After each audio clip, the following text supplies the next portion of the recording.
मला बाहेरपेक्षा चांगल्या ॲम्बियन्समध्ये आणि चांगल्या लोकॅलिटीमध्ये गाळा मिळाला। ॲक्च्युली थोडा उशीर झाला, कारण जर समजा त्यावेळेस मला बजेटची माहिती असती तर मी स्वतः परचेस केला असता, पण आज रेंटवर घेतो।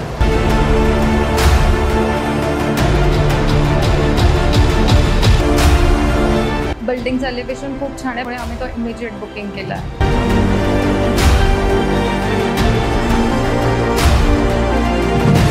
बहुत अच्छे से मुझे शॉप वगैरह बताया।